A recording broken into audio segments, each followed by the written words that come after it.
Hi there, hope you're doing well today, and today we're going to take a look at spooling a new baitcaster. So this is brand new, this is a favorite Soleus XCS reel. I'm getting ready to start this 2022 season here. Next week I'll actually be down at Sam Rayburn practicing at this time, so it's coming up really quick. So I got these new reels in here, you see they're nice and smooth, ready to go, but we need to add some line on here. And what I want to show you is a little tip for saving some money. Right here I have a spool of Seaguar and VizX. This is an old 1,000-yard spool. You can see I used most of the line on it last year, but that little bit that's left that won't fill a full spool up is perfect for backing. This is 17. You can use any sort of size, but I like to use a 17, 20, something a little bit thicker, so when I'm putting the backing on my reels, I don't have to sit there and just start reeling. You won't want to use 8 or something like that. It'd just be a lot of work that way. So when we're doing this, the first thing, when you get a brand new baitcaster, it could be Favorite, it could be any brand, you're gonna want to tighten the drag, because they ship them with the drag just all the way loose. They do that so you can, they kind of just protects the reel. You don't want to leave that drag really hammered down all year round. It's just not as good for the reel. But the first step is you're gonna take that Seaguar line and you're gonna want to feed it through the eyelet there.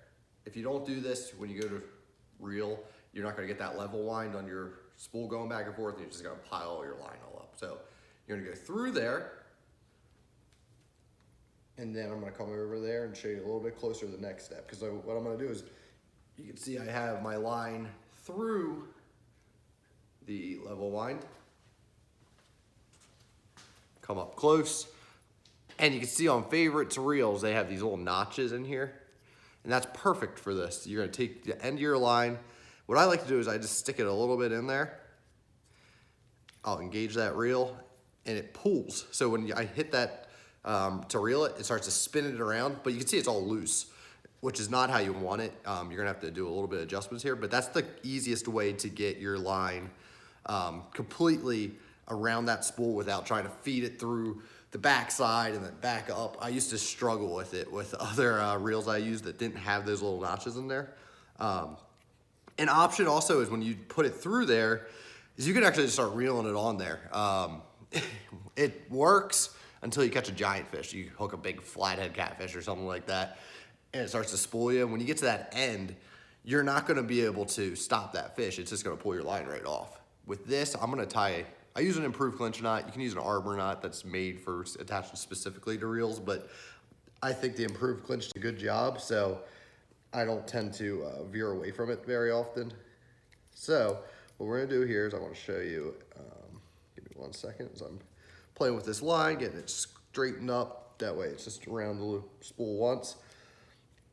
I'm gonna take it. You can see here I have it looped around one time, and I'm gonna tie that improved clinch knot real quick here. Let me step back. You guys can watch this a little bit. If you don't know how to tie an improved clinch knot, there are plenty of other videos out there. It's one of the very simple knots that you learn. Something my grandfather taught me when I was little, so I've always just kind of stuck with it from a lot of situations. I even tie on lures with it. I think it's a good little knot. So we're gonna tighten this down here, grab it, pull, and it's gonna cinch.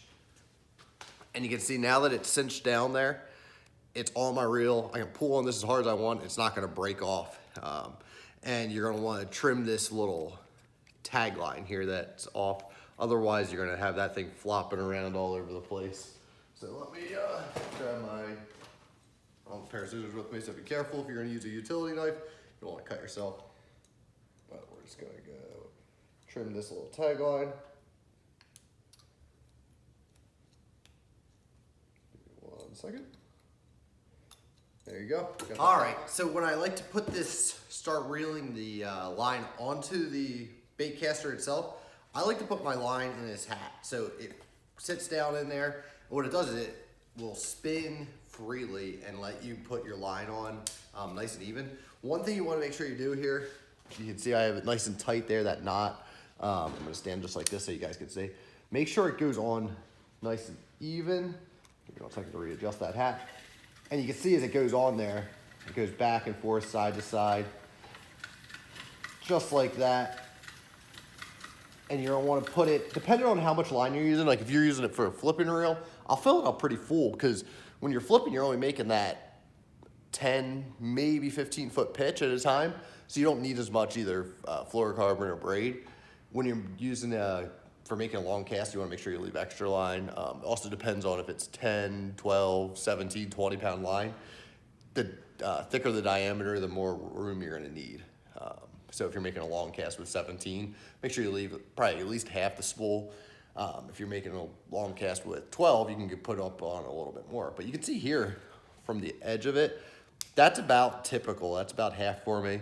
And what I'm gonna do is I'll just cut that line off, and I'm gonna call that good to go for backing. And from there, I'm gonna add on my main line as you wanna go, and that's where you can adjust to what you wanna use.